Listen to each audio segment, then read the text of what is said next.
Namaskar, Swamiji. Namaskar.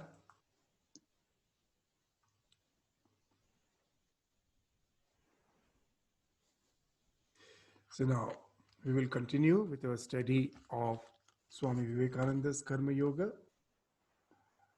So we were in the second chapter, each is great in his own place. And in the last class, we mainly discussed the first duty, which Swamiji is quoting from Mahanirvana Tantra, that a householder should perform so as to lead an ideal householder's life. As we saw that Swamiji is indicating that in this chapter, each is great in his own place, that mainly the two divisions, the householders and the sannyasa, each has his own ideal. It's not the question that any of this asrama is greater. They both are great in their own place if the one who are adherents to each of this asrama are leading the life ideally. So that's the important thing, that how much I adhere to the ideal, how much I'm conforming to the ideals which that particular ideal entails. That actually speaks of a person's greatness.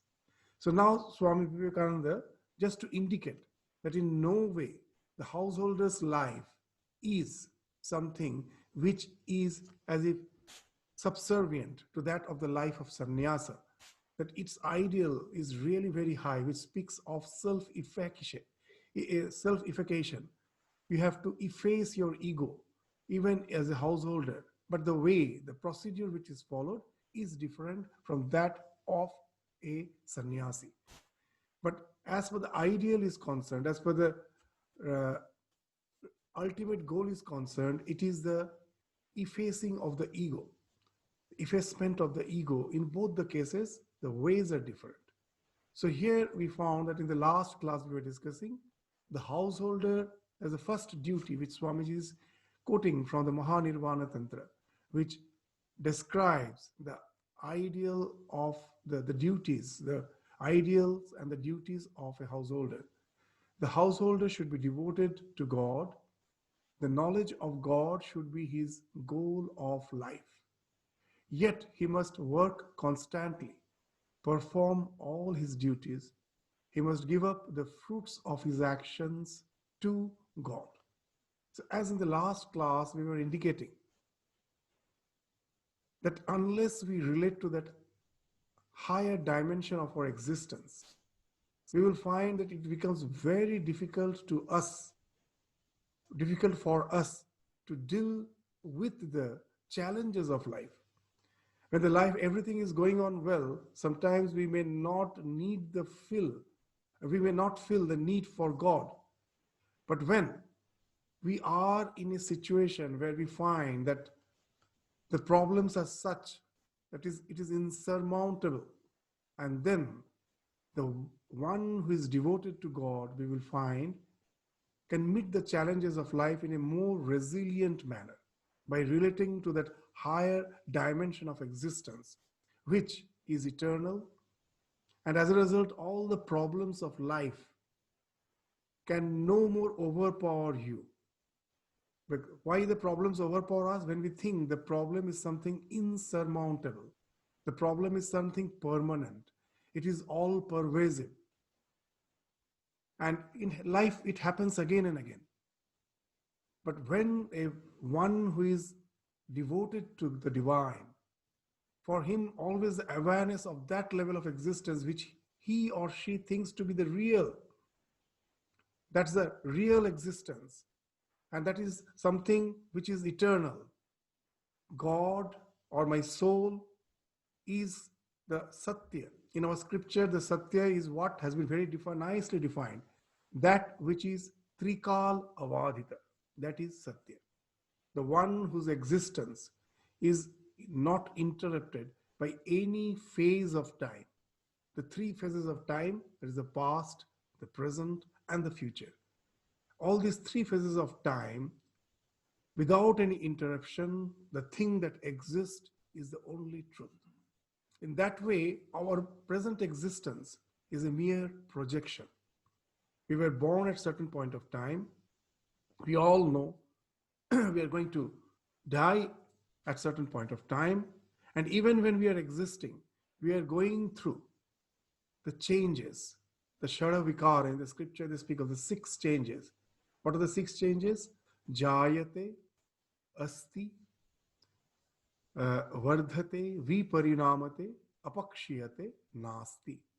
That we are born, we exist for some time, we grow. As a small child, we grow, that is Vardhate, and then Viparinamate.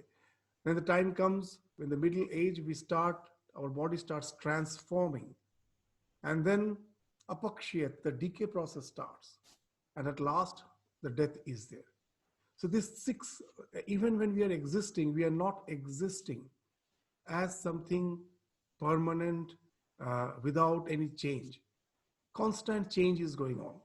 So that's the something which is a projection, which cannot be the reality. What's the reality? The thing behind this, the spark of the divine, which is within us, always unchanging to all phases of time. That's the thing to which, if we are aware of, we will find all the problems of life has become something insignificant.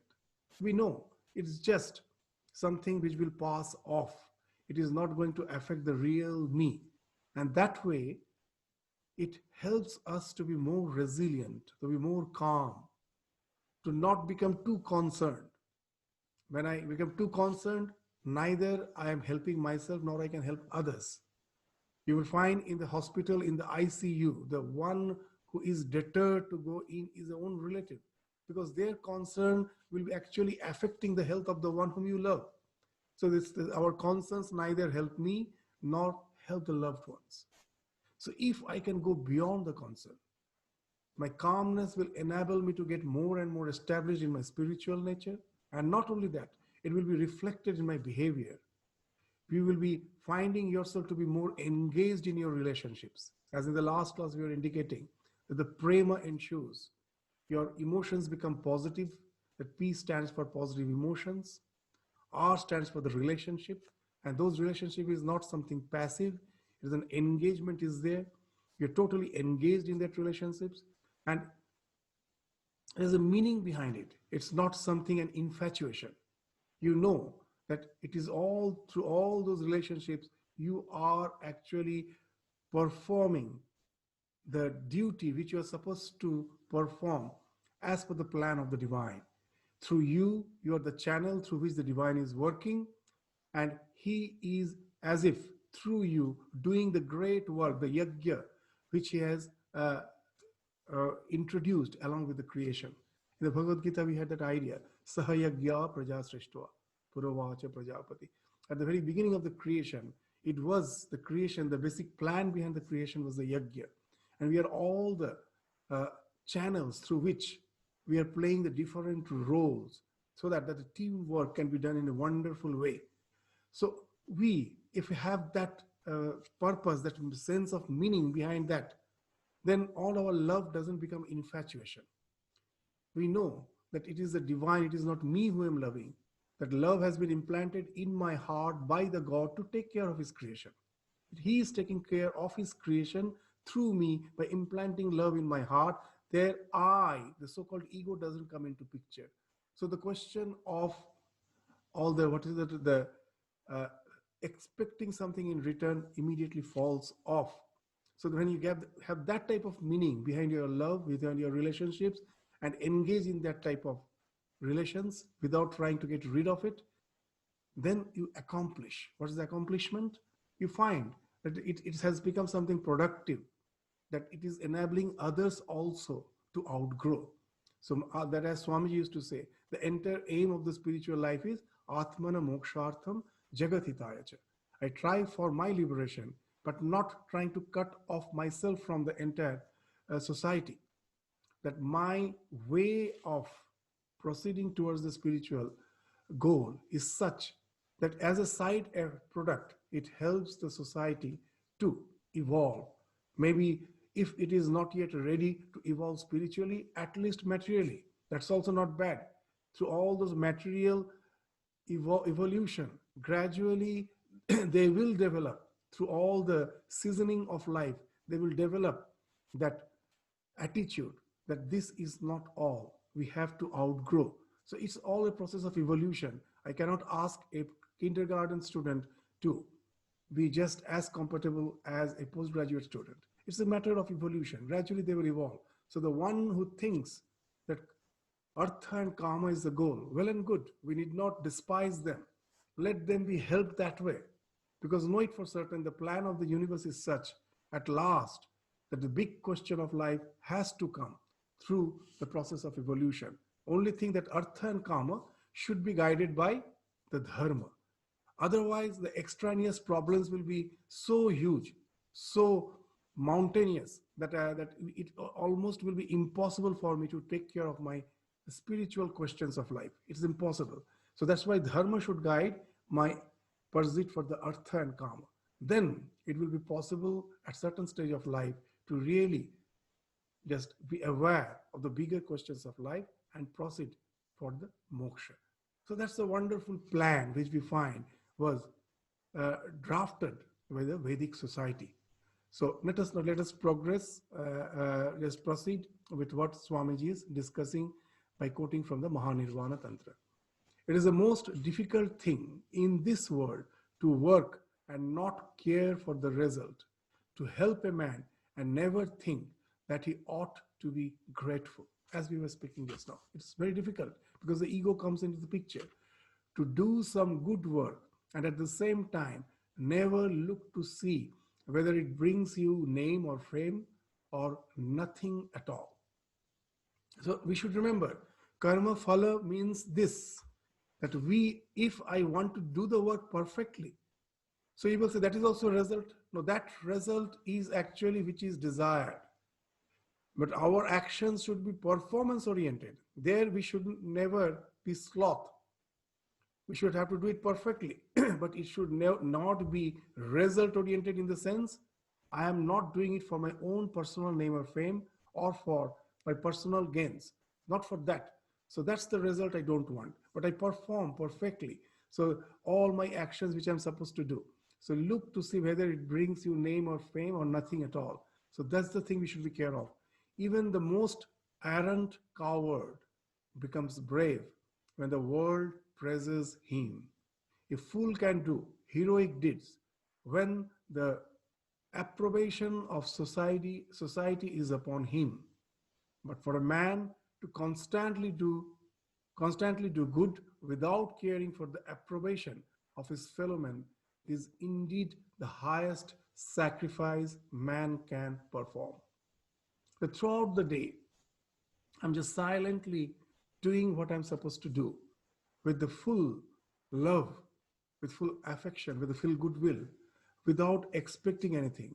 So that becomes the worship in itself. The great duty of the householder is to earn a living. But he must take care that he does not do it by telling lies or by cheating or by robbing others. And he must remember that his life is for the service of God and the poor. So here again you will find the thing which we were discussing, that as a brahmachari, the only duty was to inculcate dharma. That was the only purushartha. Dharma here means what? In short, we can say the internalization of values. It's not just giving an intellectual assent to the ideals. I internalize them. They become a part and parcel of my being. So that's what the real work of the brahmachari was.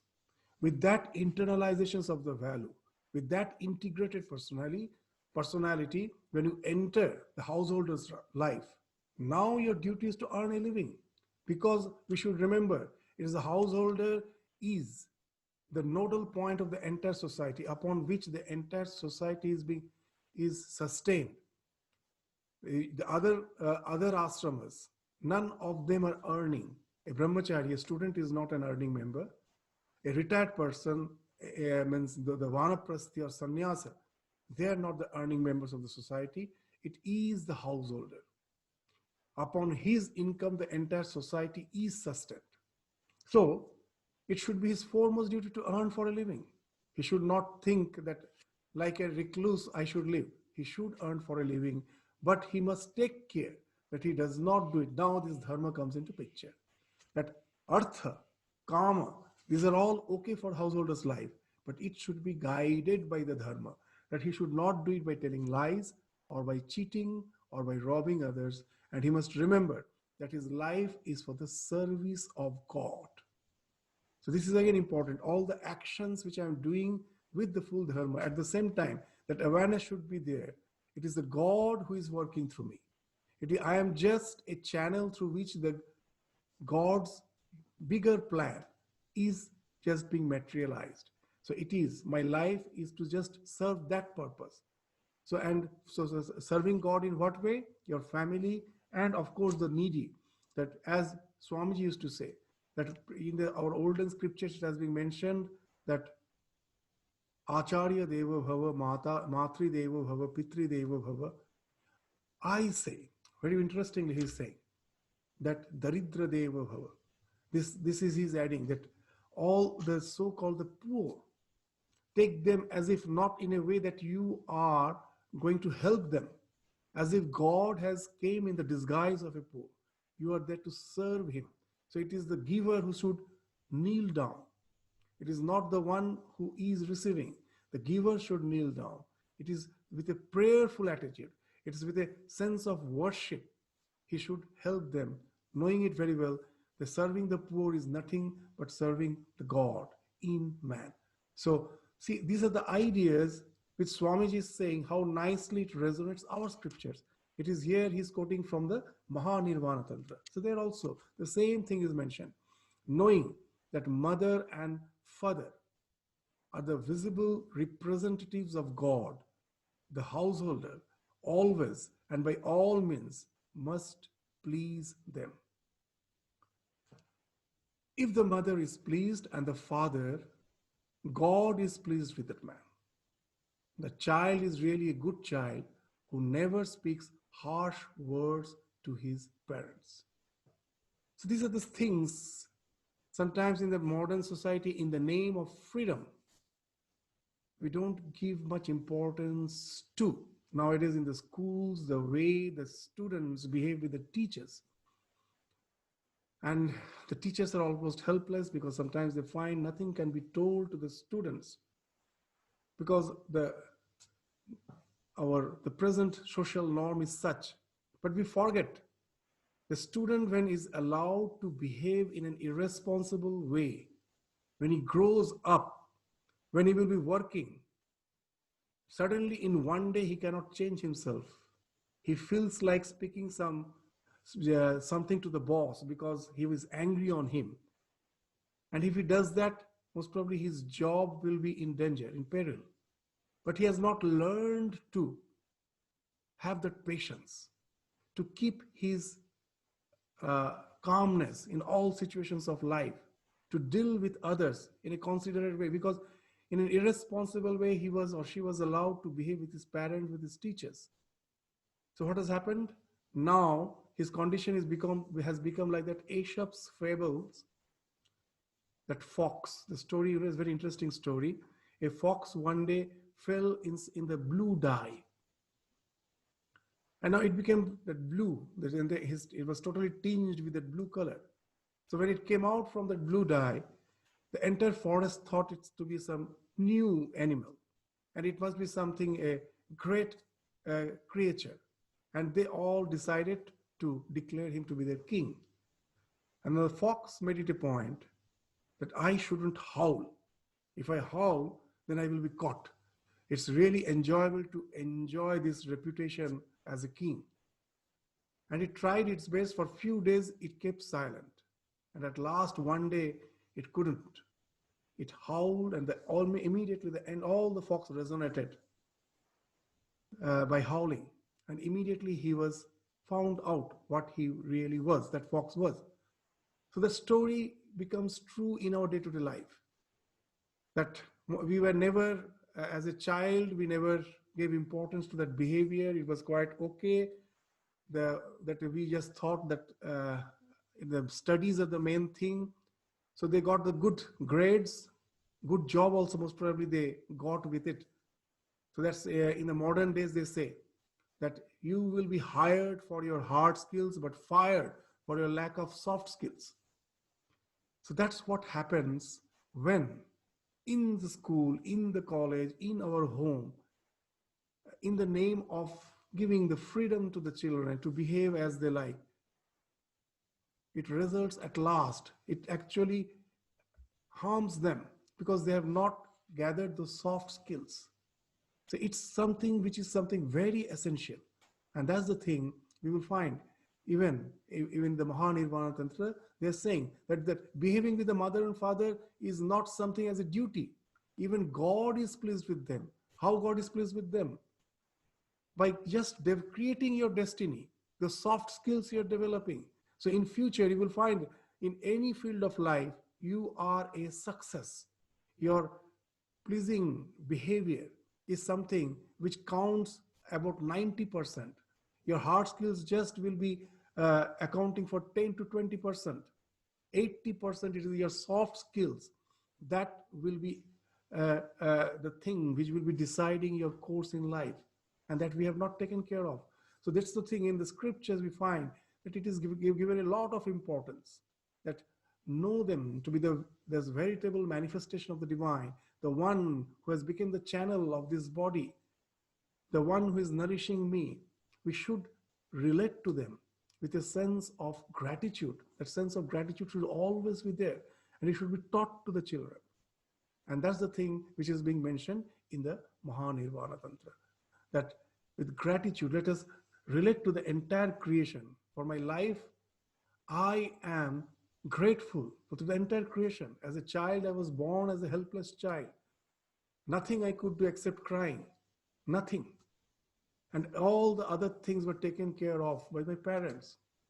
And when I grow, if I don't have that awareness that for my each and every success in life, it is I owe to them, then the entire life is just something is based on some lie. I have just forgotten the truth.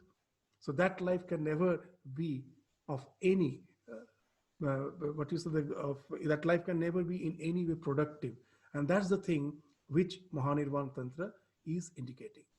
So now they will say something which may say, is it really something which is to be adopted nowadays? What they're saying, before parents, one must not utter jokes, must not show restlessness, must not show anger or temper. That's okay, we understand. But before mother or father, a child must bow down low and stand up in their presence and must not take a seat until they order him to sit. So now in scriptures, there are certain things. There is a principle, and to adhere to that principle, certain norms are adopted. Those norms change as per the social, our society evolves, or society, uh, as per the years, as per the social structure changes, we will find those norms changes. So we shouldn't take them literally. That if a child in the present day is not bowing down or standing up in the presence, that's not the main point. What is his temperament? Is he or she has that reverential attitude? Is he or she, that small child, have the sense of that gratitude? That's more important. These behaviors may change with time. Just to give a common example, even in here, after coming to Australia, I find that one day in my presence, sorry, the parent was relating to his child. So this son is quite grown up. But mother was relating that what all struggles we had to go through as a child. In those days, we had no car. Every day in the traffic in India, in the bus, that jam-packed bus, we have to go to the school. We get tired, exhausted. We had to walk for miles sometimes when the bus was not there. because of a lot of strikes and agitations. And she was relating all those things. The child immediately reacted that it was quite obvious. The child reacted, what that means to me. You have gone through that because you were in that situation. What that means to me, it has no context, as if there is no context for relating those things to me. I am not born in that situation. Somehow I'm born in a nice situation. Those means nothing to me. Why you are relating those things to me? Then immediately I interfered and told it's not the exact thing that the mother struggled by doing all those things. It is not all those things she means. By saying all those things she means that to really uh, establish yourself in life, the thing which is required is the resilience. The situations may be different, and the way that resilience has to be manifested may be different. But when mother is saying that she had to go through all those things, what she wants to say, that with all the things, that affordable things, with all the luxuries which you get in life, don't think that will make your life. To a certain extent, that with, okay, at present you may have all the luxuries, but as per your studies are concerned, you have to be resilient. In the school, when you're dealing with the other kids, there are so many challenges in your social relations. There, sometimes we have to be very patient, we have to be resilient. So that faculty, it is that faculty which that mother had, and she used in a different way. So you have to use that faculty in a different way. But the thing which is indicated is that faculty. It's not the things which she is saying. And then the child also, to a certain extent, reflected and appreciated that idea. So here also we find the same thing. The main idea is the reverential attitude towards the parent, the gratitude. How I express it, that will change from time to time. Now we may feel that those things are a bit out of context, to every day bow down, to stand up in their presence, or not to take a seat. These things may appear to be something out of context, but that's not the point. The point is what's your real attitude is. So that's the thing which we should take care of. As Swamiji have mentioned, that when we study the scripture, it is the essence, the principle that we should be more aware of, and not these other things. We may just take them to be of secondary details. If that can be followed, well and good. If that cannot be followed, there is no harm in it. But the principle should never be forsaken. So that's the thing which we should always keep in mind when we are studying any of the scriptures. So let us now proceed. If the householder has food and drink and clothes without first saying that his mother and his father, his children, his wife, and the poor are supplied, he is committing a sin. So that's the thing. What we say, that the sense of responsibility, that the Tyaga and Seva, it is not. That Swamiji told that the twin ideal of any nation, of any family, is renunciation and service. It has to be. Renunciation is not something which is meant for only a recluse. Just think, a small child, he has some pocket money. When coming back from the school, while passing by the McDonald's, immediately he or she will be going there and just will be grabbing the things, whatever he or she gets with the money which is there in his pocket, in his or her pocket. The same child has grown up. Now he is a father or a mother. Now he or she, when is coming back home, they also most probably pass through McDonald's. It's not that we find in the McDonald's, it's the rush of the children, but it's not that the seniors don't feel like. Even if they feel like going, it is that being directed. The moment they're going to buy something, immediately, what the difference is now? Being the father, being the mother, immediately the image of his family members, of his kith and kin, that will come. Though he or she is being lured to go and buy something, they can never buy it for themselves. Immediately the picture of your kith and kin, of your family members, is bound to come. And that's the idea of behind Tyaga and Seva. With the responsibility, it is bound to come. It is something which is ingrained in us, the sense of renunciation and service. It is not only for the recluse, even for the householder. Constantly, the more we grow, the more we get involved in the family. These are the things which are bound to come in us if we are evolving in the proper manner. So that's the thing. If the householder has food and drink and clothes without first saying that his mother and his father, his children, his wife, and the poor are supplied, he is committing a sin. The mother and the father are the causes of this body. So a man must undergo 1,000 troubles in order to do good to them. So as even in the Yoga Sutras we are discussing the idea that when I have developed some skills because of my passion for it, that I'm good in my studies. I'm good in my studies, I got good grades, and now I am very much self-possessed with the idea that I owe nothing to anyone. It is my grades, it is my skills, it is my intelligence which has placed me in such and such position in a society. In what way I owe? We forget. Because of your grades, when you got admitted in the medical college or in the engineering college, it was not the result of my intelligence. It was already there as a collective effort of the entire society. The professors there, the one who is paying them, the government, or whatever it may be, the huge structure. Sometimes we give huge fees and think that I have actually, I have just borne my own expense. How much? It is just a very small portion of it. You just take the entire infrastructure, the lab with all the facilities, everything. If you take into account, you will find your fees there. Maybe it's a huge amount. It's nothing compared to that, the collective effort which the society has given to build that. So your skills has gravitated you there, which was already there. So mother and father is like that karmashaya, is that receptacle.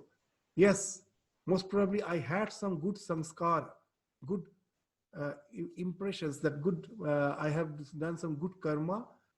And then the taking birth in a good family, again, is not in my hand. That has resulted in taking me there, and now I already get the favorable field for my growth, without which all my skills would have no avail. However, a child may be intelligent, unless it is properly nourished, what that intelligence is going to avail? Nothing. So this we should always remember, that they are the cause of this body. So a man must undergo 1,000 troubles in order to do good to them. So even so is his duty to his wife. No man should scold his wife, and he must always maintain her as if she were his own mother. Yes, wife to a certain extent, to a great extent, because even if we find in our Bhakti Shastra, they say that we should relate to God with the various emotions with which we are involved in this world, like Dasya, Shanta, Dasya, Sakhya, Vatsalya. Last is Madhur. Very interesting. When they describe that Madhura Bhava, the relation between husband and wife, there they describe it is highest. Why? Because it is the culmination of all the bhavas. When the wife is feeding the husband, that very nicely it is mentioned specifically. At that time, she has become the mother. Just the way she takes care of the child, at that time, she is just the mother. She's sometimes the friend, she's sometimes the mother, she's sometimes just like what you say, that the Shanta Bhava, like a friend, like a child, so all the relations you will find is culminated in that relation. So of course, you will find that yes, the wife also to a certain aspect is just like her mother. So have that sense of respect, mutual respect, reverence, and even when he is in the greatest difficulties and troubles, he must not show anger to his wife. Even in the modern day, you will find this whenever there is a family violence. The main reason say behind is the narcissistic attitude. Narcissism, that we are so self-possessed, we give ourselves so much importance. Nowadays, they have started saying it's very important that when a boy and girl comes to a relation, beware of one thing. What's that? That is at the very beginning, in the very beginning, when the relationship has started. What should be aware of to find out whether the relationship is going to continue? To find out the other person is narcissistic or not, whether he's very much self-possessed or not. How to find out? Whether if you find out that constantly he's bragging about himself or not. That whenever there's a question of communication comes, nothing else. He will say, I am such and such person, and all those things he's bragging. Know it for certain, that is one of the characteristics of the narcissistic. He never asks, how are you? Never ask that. Always the communication starts with what he or she is. And such a person, you will find in due course of time, is abusing others, because he is so much self-possessed, he never gives importance to others. So this is one of the characteristics here also we find, that narcissism results in all those things. So unless we have that resignation in our life, that we have, when we have entered the family life, seek not, avoid not, we need not go for too high ambitions, nor we avoid the responsibilities. Again and again we are saying that that it is the divine who is serving a greater purpose through me, and that's how I relate to all. The same divine spark is in my wife, is in my children, is in my mother and father. So love always entails respect. Without respect, there can be no love.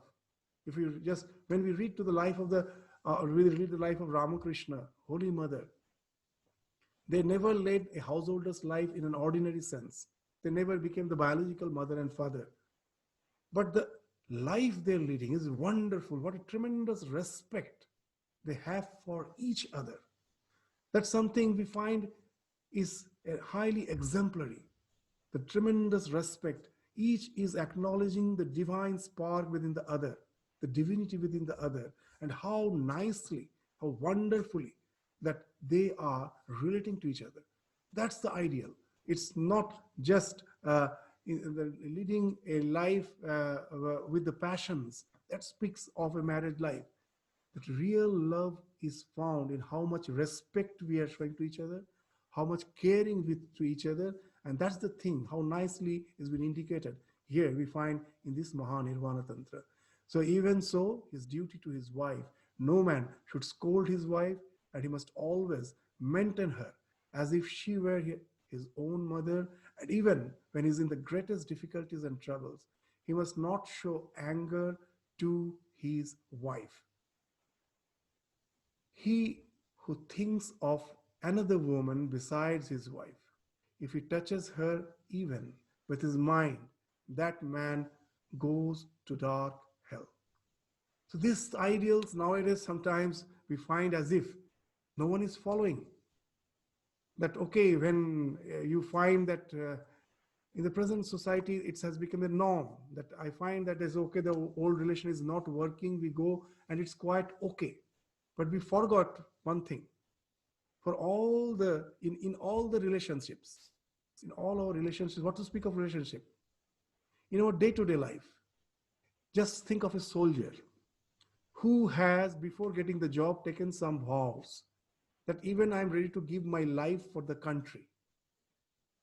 Now, when he's in the battlefield and he just runs away from there, just for the sake that my life is in danger, is the nation going to applaud him or just say that it's okay?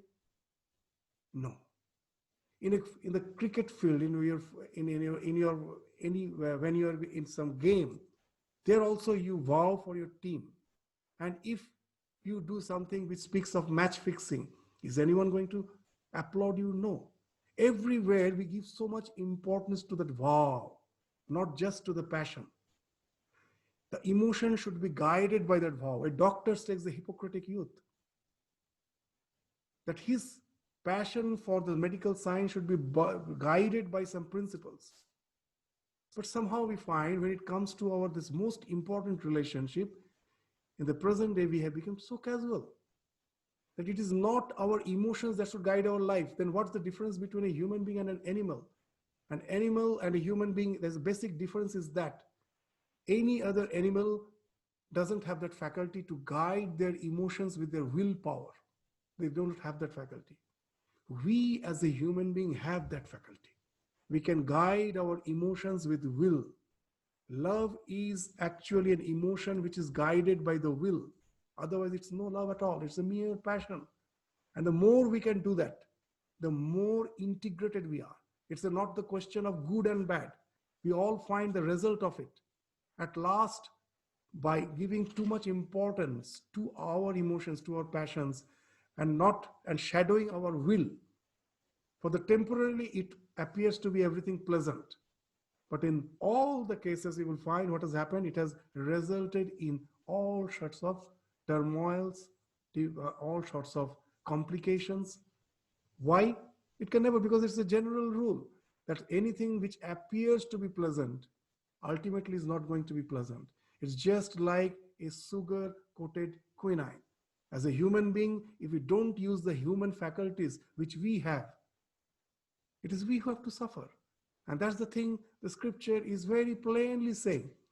That what the scripture is saying, you may say, I don't believe. Yes, we have the right to believe them or not.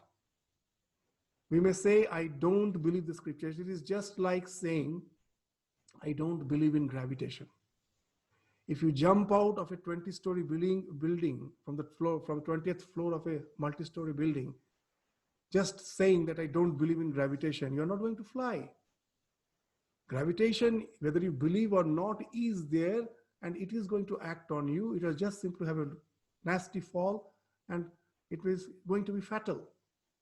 So here, these are what the scripture is saying, is just speaking of the rules. And that's there in every religion. The vows of the marriage is taken to be sacred. Why? It actually speaks of something where our human faculty can be expressed, where with our will we guide our emotions. Just we don't give a free hand to the emotions. There's a will that we have taken some vows that I will be faithful. We will be faithful. And if they just become mere rituals, and we forget, that speaks that we are looking like humans, but we are yet to evolve like humans. And for that, it's not the question of blaming. It's the question of whether we really can have a happy life. We won't have. That will result in the disintegrity of our personality, and all sorts of complications are bound to come. So scriptures are here to just say that what as a human being we are supposed to do. So that's very nicely has been told. So when we find, that's why that even Holy Mother, when Nivedita came to India, and she being from a total that Western culture, she was staying with Holy Mother. All the women folk who were with Holy Mother, they were curious about the Western culture. So they were asking many things about the Western culture. And at last, Holy Mother asked about the marriage. And now Nivedita was acting. But by enacting, she was just showing that how in the West, in the church, how the marriage happens. And all were all were just having a huge laughter, because the seeing Nivedita's way of acting, they were having spills of laughter. But Holy Mother suddenly became serious when she heard the vows, the same vows of the marriage in all the religions, wherever it is, that we will be faithful towards each other. We will stand by each other till the last moment of our life. The moment she heard, she almost went in trance and was just saying, oh, that's so virtuous words, so virtuous words. So just to see the virtue of those words, because that gives something, a meaning to the life, to the human birth, which we have taken. As a human being, we have certain uniqueness. The word dharma, it also means uniqueness. Like the uniqueness of water. What is the dharma of water? It flows. Water means it will flow. What is the dharma of fire? It gives light, it gives warmth, it gives heat. Fire will give light and heat. Similarly, as a human being, there are certain dharmas, certain characteristics, certain uniqueness, which no one else has. Unless we are expressing those uniqueness through our life, we fail to really establish ourselves as a human being. So we should use those faculties. So really have a better life. as a better evolved life as a human being. And those are the faculties which has been indicated here. These are the faculties which no other animals most probably can think of. It's the only human can think of. He who thinks of this just to be faithful to your relationships. That's the only human beings can think of. And that's the thing, that uniqueness the scriptures is speaking of. If we can follow that, it will do good to us. Otherwise, it is we who will suffer, nothing else. So before woman, so this is that another, he must not talk improper language and never brag of his powers. That we were saying that all these narcissistic characteristics. He must not say, I have done this and I have done that. So this speaks of narcissism. A man who is a person who is too self-possessed. When a person is too much bragging, know it for certain, that person will never care for others. Will never. So that's one of the things which anyone who is just as if to go fall into some relationship, be very aware of. They should never believe a person who is extremely bragging, because the relationship will never be perfect. Most probably that person has to work on himself to be really capable of entering into some relationship. A person who is always bragging, know it for certain, he is a person who is extremely self-possessed. He will never take care of others. So that's the thing which we find is being indicated here, that he must not say, I have done this, I have that, and is constantly bragging. So never brag of his powers. That shows he's too self-possessed. He's not at all giving importance to the other person. The householder must always please his wife with money, clothes, love, faith, and words like nectar, and never do anything to disturb her. That man who has succeeded in getting the love of a chaste wife has succeeded in his religion and has all the virtues. So all this speaks of self-effacement.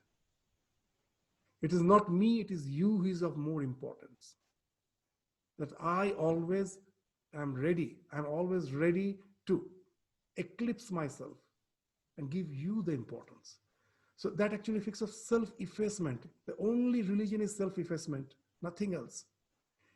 Sometimes in the name of religion, we become more self-possessed, It is me who have to get mukti. It is me who have to get rid of all the so-called struggles of life. In our sadhana also, it becomes more me. Sri Ramakrishna used to give a very nice answer when someone asked him that Amar mukti hobe kabe? When shall I be free? Ami mukto hobo kabe? When shall I be free? The answer of Ramakrishna was wonderful. Immediately he told, Ami jabe jabe. Ami mukto hobo kabe? Ami jabe jabe. When shall I be free? When I cease to be. That falling of the I, in whatever way it may be, in our day-to-day life, when we have some immediate responsibilities to take care of, just by relating to them, you are effacing your own ego. You are not bothering about the pains and that may bring. So if you think that just in a quiet atmosphere, I will sit down and meditate and my health should be good so that my health doesn't come into the picture and disturbs me and hinders me in my spiritual practice. Yes, for the time being, you may feel great. But just think it is we again who are bound to go through the state of disease and death. Are we really going to have that calmness when we will be suffering? It is gone. We have seen in Uttarakhand, one Swami was admitted to our Kankal hospital. He was having terrible pain because of a heart attack, and tears were falling down from his eyes. We were surprised because he was a very well-known Swami. So we were just surprised at why he is crying. Now, as he was to a certain extent a evolved soul, his reason of this torment was something really wonderful. He told what he was saying, Zindagi var vichar karte aaya hu. That throughout the life I was doing that vichara. What's the vichara? Brahma Satya Jagad Mithya. That everything is false, only the Brahman, the conscious principle alone is the truth. And that way I wanted to be detached. Abhi ye dard bahut chubta hai. Now when this pain is there, now that vichar has fallen off. I cannot do that vichar. Just and whatever is seeing that actually in the name of religious practice, sometimes that ego gets too much saturated. That in a particular, when I'm in meditation, I'm enjoying that meditation. It is a very sattvika bhava, but I am supposed to go beyond sattva also. Three guna, that this nistray gunya bhavarjuna, God is Bhagavan Krishna is saying in Gita. So even this sattva becomes our attachment. Sometimes in the name of this, what you say, that our liking for spirituality, that is a very nice thing, but that becomes an attachment. That also is keeping your eye hooked to your sattva, that sattvic thing. And maybe sometimes we may be forgetting our immediate responsibilities because of that. That is not the goal. Our real goal is the effacement. Nothing that anything related to that I, even that the enjoyment which I have in that high meditation, that also has to forego. That in the word of all the adjective which Ramakrishna always used to use before I is the word rascal. That rascal I should follow. The only adjective Ramakrishna used before the word I is rascal. That rascal should follow. That rascal I. That rascal I should follow. And that's the thing we will find. For that, all this practice, even as a householder, it's not easy. You will find in situations of life where we find that this life is imposing too much on me. And there actually is the test. I take that as the way in the gymnasium. I never go to relax. I work against the weight, and that gives me the strength. In the life also, all the situations, those tiring situations, becomes an opportunity to work against the weight, to really develop the spiritual strength. It's very easy to say here that to always please his wife with money, clothes, love, faith, and words like nectar. Immediately many will say that, Swami, you don't have never lived that life, you don't know, it's not possible. We will also say it's very difficult, it's not easy. We never say that it's something easy. But at the same time, instead of running away from the situation, we should run into the situation. We should have that strength by taking it as an opportunity where I have developed the strength to really that ignore all the disturbing situations and fix and just keep myself fixed in my practice.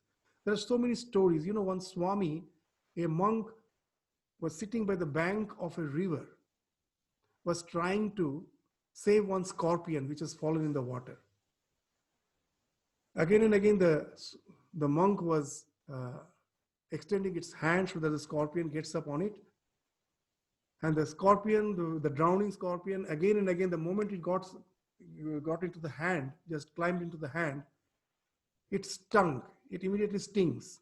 And out of pain, the Swami will be jerking his hand, the scorpion again falls in the water. The Swami again puts his hand. Some man was observing. He told, are you a fool?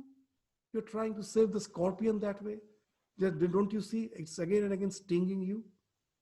The Swami's reply was very wonderful. Tera kaam tu kare, mera dharam kahe chore. The scorpion, it knows to sting. It is doing its work. But why should I renounce my attitude, my way of life, just because that is stinging? Let it sting. My thing is, I have to save it. In no way, however it may sting, I'm not going to stop. There are so many stories which actually which exemplifies these ideas. In a monastery, one monk was highly quarrelsome, without any reason, from the morning till night with other co-monks or co-monastic members.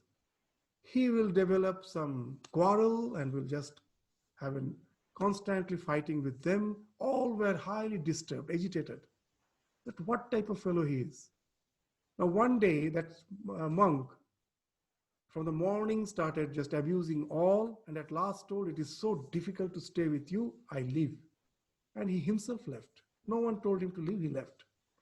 All just had a sigh of relief. Felt a sigh of relief. that, oh, at last he himself has gone. So now we can live peacefully. But the head monk, the very senior monk, he was quite senior. Now he was very disturbed. Where that fellow has gone? Where will he get his next meal? The others thought he has gone by himself. Don't bother about him. And you know what annoying person he is. Let us be at peace. But the old Swami somehow was not at peace with himself. He really had that love for each and every monastic members, in spite of what they are. And he went on searching, and at last, after 2 days, he brought him back. And all the Swamis started complaining. Why? Why? What was the need to bring him back? And the old Swami replied very nicely, you don't know. He is our patience practicing factor. If he is not there, how will you know that you are growing in patience? He is our patience practicing factor. Let him be there. So this should be our attitude in life. It's not easy, but if we can change, we can transform any situation in life to positive or negative just by bending our attitude. You will find in life, we cannot change the situation. In 99% cases, we cannot change the situation. So if you cannot change the situation, bend your attitude. Just make the attitude, makes an attitudinal correction in such a way that situation, instead of dragging you down, becomes a factor to really build your spiritual strength, your spiritual muscles. And that's the thing, if we keep in mind, then we'll find, yes, whatever may be the situation, why not I change my attitude and take it as an opportunity to grow spiritually by adhering to the ideas which the scripture has enunciated. It in no way is going to harm me. Ultimately, it is going to really do good to me. And not only that, it will do good to the other person. How you relate to the other person, that actually decides the other person's behavior in future, gradually. In English, there is a very nice proverb. If you treat a person as he or she is, he or she remains as he or she is. If you treat a person as he or she should be, he or she transforms into what he or she should be. What a wonderful quotation. That what at the time being, for the time being, such and such person is behaving in a particular way. If I just take that it is just a temporary behavior because of certain background which I don't know. If most probably I also went through all those situations, I also would have been behaving in the same way. The person as such, is innate goodness is there. These things can fall off. Why not treat him as per the innate goodness which he or she is supposed to be? And you will find that things are changing. That giving respect to the other person helps us to really become, that sameness comes. Sometimes what happens, we think I am too high to relate to the other person who is too low. And in this type of that relation where we have no respect, what will happen? The one who is too low, when we think too low, you will find gradually he is dragging you down to his level. Your anger, which comes up because of the relationship, you find you have been dragged down to that relationship. It's just like many crabs kept in a pitcher whose mouth is open. You do not have to close the mouth of a pitcher in which the crabs have been kept. You know why? When one of the crabs try to climb up the wall of the pitcher, the other crabs will pull its leg and all will be down again. So that happens with our relationship. Sometimes we think it is too much here, let me climb up. You will find they're dragging you down. So that way you all will be in the same quagmire, or the same mud. The sameness can be that way. The other sameness is by respect, showing respect. When you show respect to others, the other person also becomes aware of his or her responsibility. I'll give you a common example. Many of us, I used to face this common question when I was in India. That when I was in India, I was with the students, I myself was a monk. If I say that students, that if some other monk came from some other center who is not known to the students, we will say, go and make pranams to him. So they will say, sometimes they will, as they become acquainted with us, they become quite free with us, they will say, why should we do the pranam whom we don't know?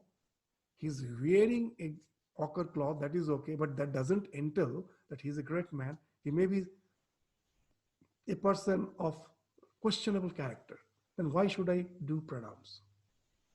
It's a very genuine question. That why should I do pranam to a Swami who is not known to me? Then I told him, then we replied, because Swamiji has met such situations in his life. So, so just referring to him, we were telling, just you don't know that person, you just see that ochre color, so you think I won't do pranam. Well and good. But someone else, when he's doing the pranam, what do you think he's doing? Do you think he just thinks that person to be something great and he's doing pranam? No. That person is actually irrelevant.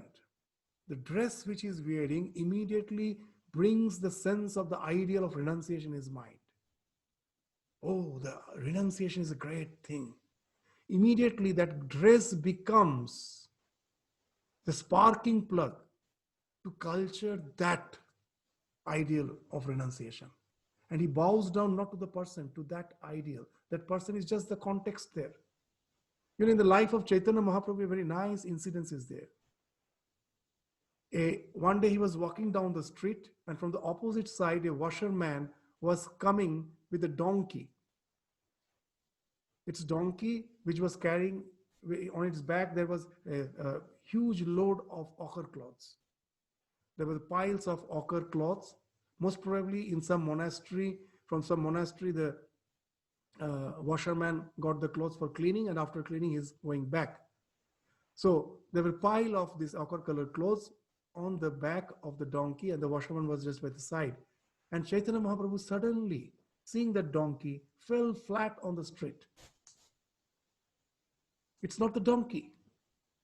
It's that as immediately that my mind gets enkindled by that ochre cloth with the idea of renunciation. It's a great idea.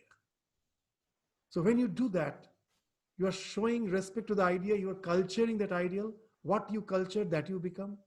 If I would have taken, oh, that man is a fraud, immediately the idea, that's all this idea of negativities will be culturing. And what you do, you will find in the life, mostly it happens. The one who slanders, in a short time, he does the same thing for which he was slandering others. Because that's the thing he's culturing. What is in your mind, that becomes your nature. So here, when you're culturing that high ideal, that even transforms you. And not only that, the Swami to whom you do that pranam, whatever he may be, immediately that question comes. Why he is doing pranam to me? Because I represent certain ideal. And then that gives a sense of responsibility. See, people are showing respect to me. I have some responsibility. I have to be to that ideal. So that way, when we show respect to others, it helps you to evolve, and it helps the other person also to evolve. And then again, there is a sameness where both have been uplifted. It is not the sameness by dragging you down and being the quagmire of all the complications and sufferings of life.